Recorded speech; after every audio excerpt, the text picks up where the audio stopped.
आणि म्हणून त्यांनी लाईफ लॉंग बॅन केली अशी असता, म्हणजे येताच येणार नाही अशी असणारी परिस्थिती.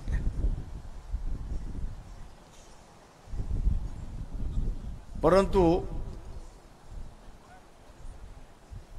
हे जे इलेक्ट्रोलाइट बॉन्ड आहे, निवडणूक बॉन्ड जो आहे की ज्याच्याबद्दल सुप्रीम कोर्टाने निर्णय दिला की सगळ्यांची नावं द्या, कोणी कोणी असणारा पॉलिटिकल पार्टीला डोनेशन दिलं, कुठल्या कुठल्या कंपन्याने डोनेशन दिलं, त्याच्यामध्ये हे ज्यांचे ड्रग बॅन करण्यात आले होते,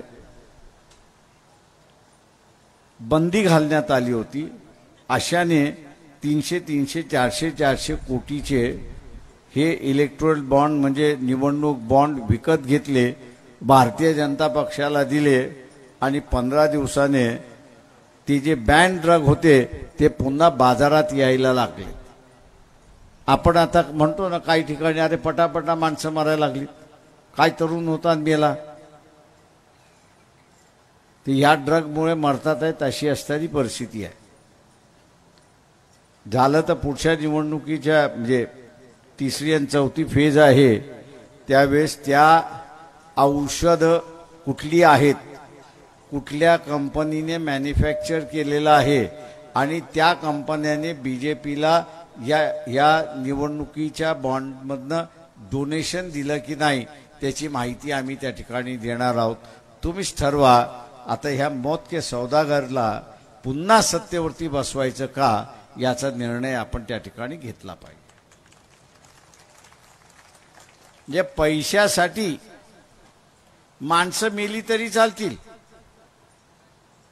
पण माझ्या पक्षाचं असणारं खातं बँक अकाउंट प्रचंड भरलं पाहिजे.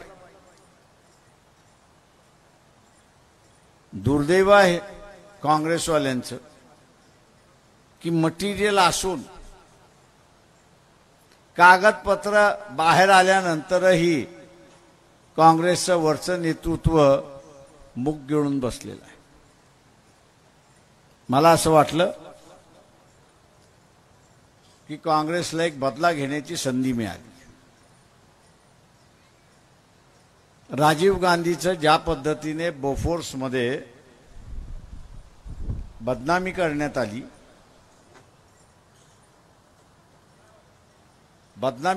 आली, की बोफोर्समध्ये पैसे खाल्ले, सिद्ध तर झाले नाही पण संशय निर्माण करण्यात आला. आता इथे तर पुरावे आले,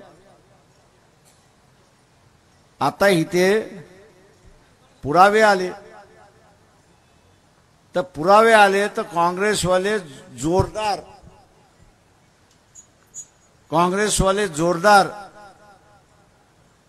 बीजेपीवरती मोदीवरती तुटून पडतील आणि हा खऱ्या अर्थाने मौत का सौदागर आहे म्हणून त्याला स्टॅम्प मारून मोकळे होतील. पण आपण बघतोय काय, तर राहुल गांधी सारखा व्यक्ती, वाईट वाटतं बिचाऱ्याबद्दल, आणि वाईट ह्याच्यासाठी वाटतं की बुद्धिमान असून त्याला असिस्टंट लागतो आणि त्याचा असिस्टंट हा बीजेपीचा एजंट आहे असं मला वाटतं, म्हणून वाईट वाटतं. त्या मुंबईच्या सभेमध्ये ज्यांनी कोणी त्याचं स्क्रिप्ट लिहिलं आणि त्यांनी भाषण सुरुवात केलं कि मोदी के साथ हमारा झगड़ा है ही नहीं, अदृश्य शक्ति के साथ हमारा झगड़ा है. म्हटलं आम्ही याला याचा स्पीच रायटर जो आहे यांनी ह्याचा खात्मा करून टाकला. 4000 किलोमीटर चालत आला बिचारा, अख्खा माहोल तयार केला, त्या एका वाक्याने पाणी फिरलं अशी असणारी परिस्थिती.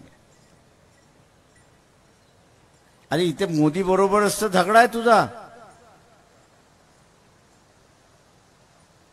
तुझ्या बापाला बदनाम करणारा मोदीच तर आहे. आज मोदी तुमच्या कचाड्यात मिळाला होता, तोडून फोडून मोडून त्याला मोकळं व्हायचं होतं.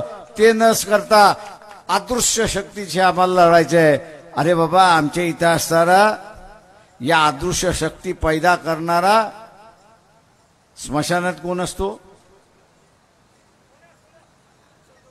स्मशानात कोण असतो? मग त्याला एखादा मसनजोगी आणून द्या, तो अदृश्य शक्तीशी लढायला त्या ठिकाणी शिकवेल त्याला. मसनजोगी रात्रीचा अख्खा मसन उठवतो आणि तो म्हणतो, हा बघ तुझा बाप, हा बघ तुझी आई, हा बघ तुझा काका, हा बघ तमुकवा. आता त्यांच्याशी थोडं लढायचंय, तुम्हाला मोदीशी लढायचंय. म्हणजे मोदीने पैशासाठी लोकांना जहर विकायला सुरुवात केली. त्याला आत्ता जर थांबवलं नाही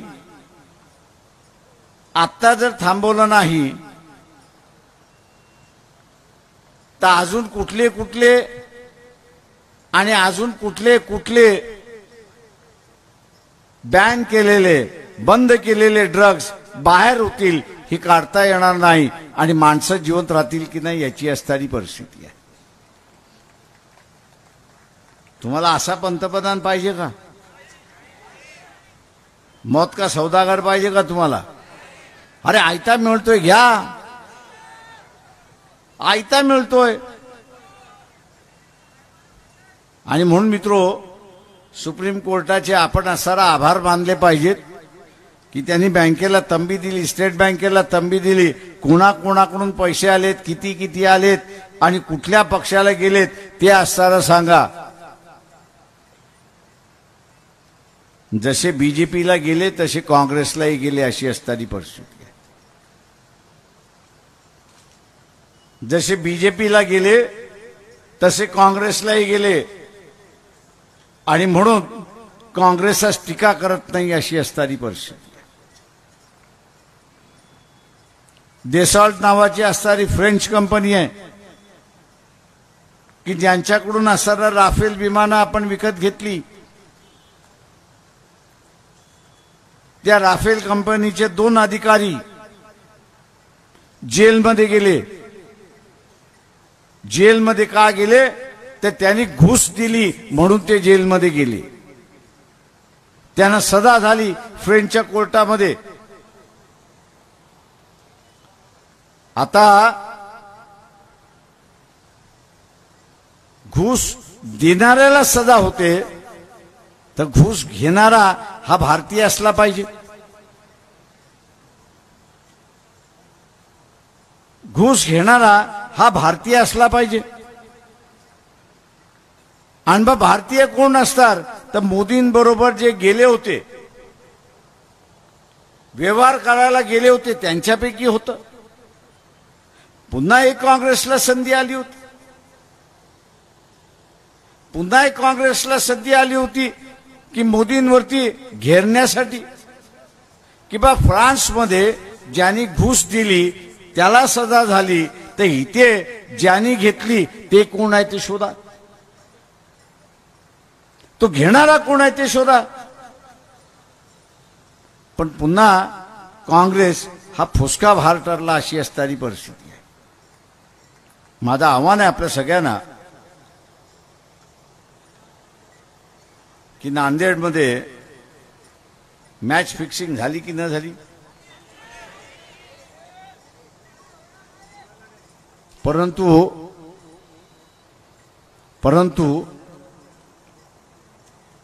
लोकांनीच इथं ठरवलं होतं की इथल्या राजकीय पक्षाने मॅच फिक्सिंग जरी केलं तरी मतदार आणि मोदी अशी लढाई आपल्याला या ठिकाणी दिसते. मतदारांनीच ठरवले की आता ह्यांना हाकलायचं. वंचित बहुजन आघाडी एक माध्यम झालेली आहे. वंचित बहुजन आघाडी हे माध्यम झालेली आहे आणि म्हणून आपण सगळ्यांनी काही गोष्टी ह्या असणाऱ्या बारकाईने त्या ठिकाणी पाहिल्या पाहिजे. की आज लोकच म्हणतात आहेत की हे सरकार फेल्युअर आहे. संघवाल्यांना सांगतो की तुमचं आणि आमचं खानदानी भांडण आहे. तुम्ही जोपर्यंत बदलत नाही तोपर्यंत मैत्री होत नाही, किंवा आम्ही जोपर्यंत बदलत नाही तोपर्यंत मैत्री होत नाही. पण भांडायला आम्हाला कोणतरी पाहिजे, तुम्ही जगला पाहिजेत. तेव्हा संघवाल्यांना मी असं विचारतो की मोहन भागवत यांनी मोदीला सांगितलं की नाही मला येऊन भेट म्हणून. संघवाल्यांनी प्रामाणिक सांगावं. गेल्या 2 वर्षामध्ये नरेंद्र मोदी हे भागवतांना भेटायला गेले का? मी तरी वर्तमानपत्रामध्ये ऐकलेलं नाही, कारण का मोदी मार्केटिंगमध्ये फार एक्सपर्ट आहे.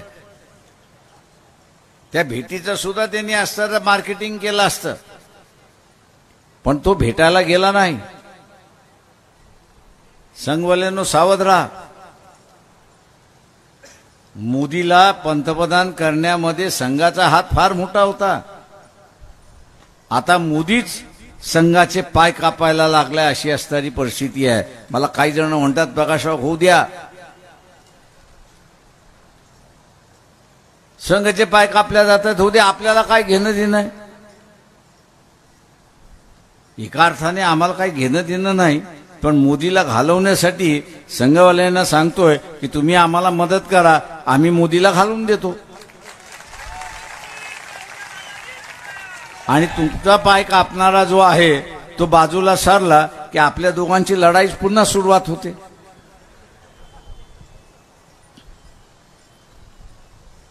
आणि म्हणून मित्रो, या माणूस बेभरोशाचा आहे. तो आता काय म्हणतोय, माझा शब्द म्हणजे गॅरंटी. बोलतोय की न बोलतोय? तुम्ही सगळ्यांनी एक गॅरंटी दिलेली आहे. दिली आहे की न दिली आहे? कोणाला दिलेली आहे? कोणाला गॅरंटी दिलेली आहे? गॅरंटी कोणाला दिलेली आहे? गॅरंटी कोणाला दिलेली आहे?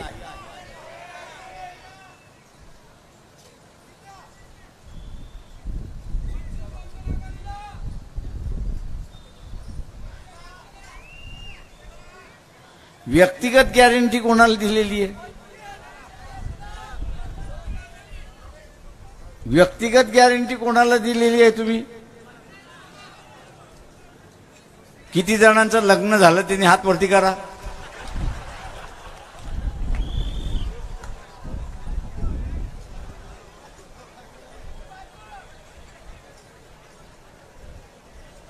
बायकोला गॅरंटी दिली की आपण दोघं एकत्र राहू. मोदीने सुद्धा ती गॅरंटी दिली नाही असं नाही, मोदीने सुद्धा गॅरंटी दिली. त्यांनी पाळली का? मग त्याच्या उत्तर गॅरंट्या कशा पाळायच्या?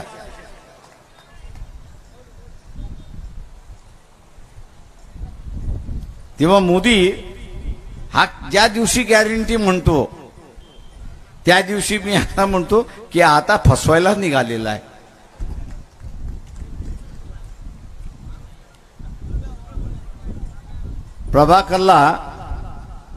प्रभाकरन हे नाव ऐकले का तुम्ही? ऐकलंय का? कोण आहे हा?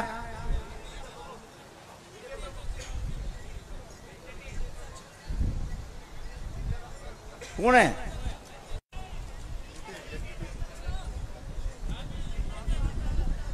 राहू दे. अरे तू गेला मेला.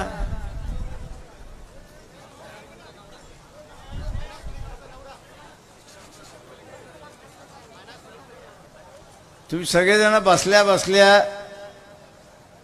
गुगल काढा.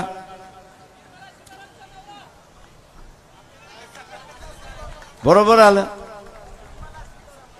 जे अर्थमंत्री आहेत निर्मला सीतारामन यांच्या पतीचं नाव आहे प्रभाकर त्यांची एक 5 दिवसापूर्वी मुलाखत आहे. मी मुसलमानांना आग्रह करणार आहे की त्यांनी ती मुलाखत बघावी.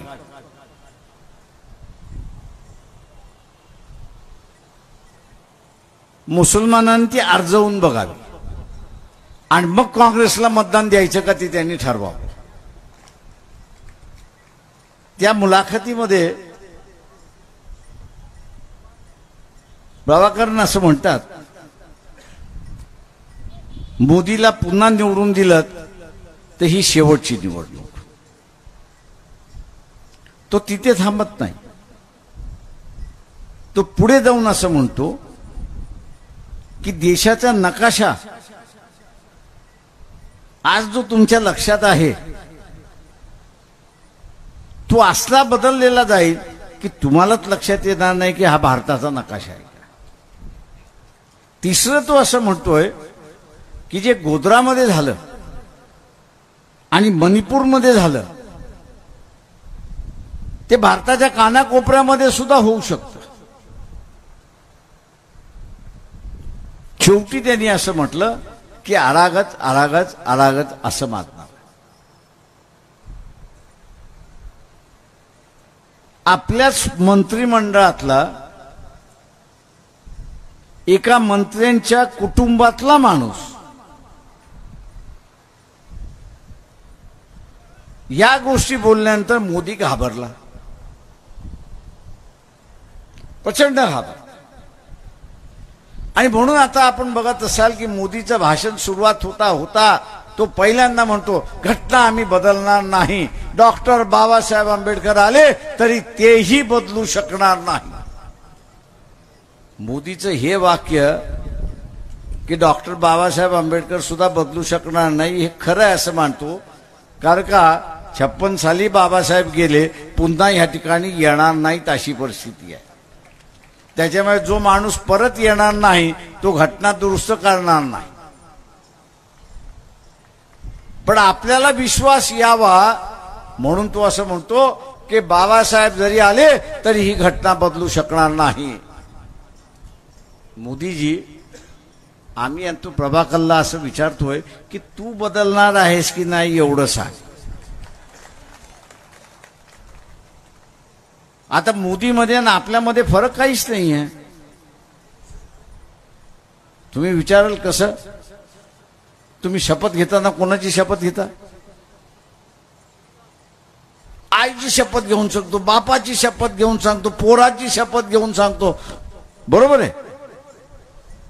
पण मी कधी माझी शपथ घेऊन सांगत नाही. मेला तर बाप मरेल, मेला तर आई मरेल, पोरगा मरेल, मी जिवंत राहीन. तसं मोदीचं आहे, तसं मोदीचं आहे. तो दुआ काय देतो, बाबासाहेब सुद्धा येऊन बदलणार नाही. अरे आम्ही विचारतोय तू बदलणार आहेस की नाही ते पहिल्यांदा सांग. ज्यावेळेस मोदी असं म्हणत नाही की मी स्वतः ही घटना बदलणार नाही, तोपर्यंत विश्वास ठेवण्यात अर्थ नाही. आपण जसं समोरच्याला फसवतो, बापाची शपथ घेऊन, आईची शपथ घेऊन, मुलाची शपथ घेऊन जसं आपण फसवतोय तसं मोदी आपल्याला फसवतोय हे आपण गुडघ्यात बांधली पाहिजे. तो बदलणार, तो बदलणार. याचं कारण की त्याला हुकुमशाह व्हायचं. तो बदलणार याचं कारण त्याला असणारा हुकुमशाह व्हायचं आहे. 2 की 3 दिवसापूर्वी मोदींची टीव्हीवरती मुलाखत होती. कोणी ऐकलं का? नाही ऐकली. अरे नालायकात तुम्ही सगळेजण. ऐका, मोदी काय म्हणतोय की मला अजून या देशामध्ये 47 वर्ष राज्य करायचं आहे. मायासारखा बसल्या बसल्या म्हणतो हा 70 वर्षाचा आता आहे. 47 जोडले तर किती होतात? किती होतात? तुझ्या गावामध्ये 117 जगणारा कोणी माणूस आहे का?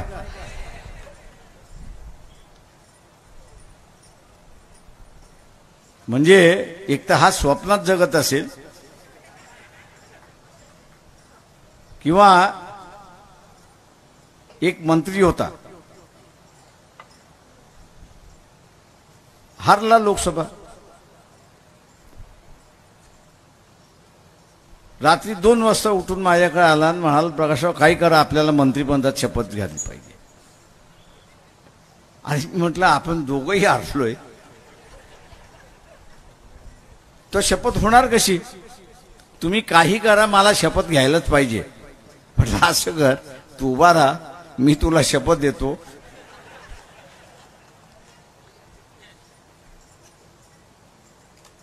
त्यांनी केलं ना उभं राहून. म्हटलं झालास तू मंत्री. आम्ही ते मस्करीत केलं. माझ्या नंतर लक्षात आलं की हा खरं डोक्यामध्ये मंत्री झाला असेल, ते ह्याला वेळ लागले. आणि 10 दिवसानंतर आम्ही असं बघतोय की मी मंत्री झालो म्हणून तो बडबड करायला लागला. मोदी आता तसंच व्हायला लागलंय की मी आता मरेपर्यंत पंतप्रधान, आणि म्हणून त्याच्या असणाऱ्या सोयी त्या ठिकाणी करायला लागल्या. अशी असणारी परिस्थिती आहे. मित्रो, याला इंग्रजीमध्ये मेंगलोमॅनिया म्हणतात. मराठी शब्द मला माहित नाही. काय?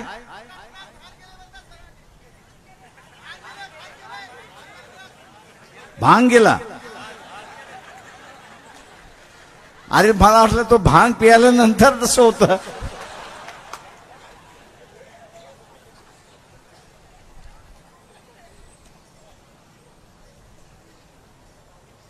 त्याच्यामुळे हा भांग पियालेला पंतप्रधान आपल्याला नको आहे. मित्रो, जो माणूस आपल्या संघटनेशी इमानदार राहत नाही, आपल्या कुटुंबाशी इमानदार राहत नाही, याच्यापासून आपण असं सावध राहिलं पाहिजे. मोदी मार्केटिंग करण्यामध्ये फार एक्सपर्ट आहे. त्याची आई नाही आहेत आता. वर्षातून एकदा तो आपल्या आईला भेटायला जातो. दिल्लीपासून दिल्लीला विमानतळात बसलं, ते विमानतळ अहमदाबादमध्ये उतरलं, घरी गेलं, तोपर्यंत सगळं फोटो दाखवल्या जातं. आणि मग हा कसा हात दाबतोय, पाय दाबतोय, अमुक करतोय, खायला घालतोय, हे सगळं दाखवत असतो. माझ्यासारखा म्हणतो काय साला नवटंकी करतोय. कारण का दिल्लीमध्ये त्याचं घर किती मोठं आहे तुम्हाला माहिती आहे का? किती खोल्यांचं आहे माहित नाही. 56 खोल्या आहेत त्याच्यामध्ये. आणि एक खोली 20 बाय 40 ची आहे, एवढी मोठी आहे. 20 बाय 40 ची खोली आहे. ज्या माणसाला आपल्या आईसाठी त्या 56 खोल्यामधली एक खोली देता येत नाही, एक खोली देता येत नाही, त्या माणसाला तुम्ही काय म्हणणार? नौटंकी करणारच म्हणणार ना. वर्षातून एकदा त्या आईला जाऊन भेटतो, 364 दिवस ती स्वतःच जगते. तुम्ही सदा मोदी सारखं वागता का? स्वतःच्या आई वडिलांना बाहेर ठेवताय म्हणून.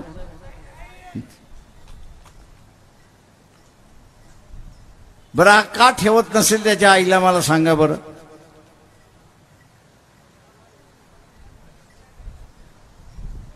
गेस इंग्रजी मधला. तुमची विचारशक्ती किती जाते ते बघूया.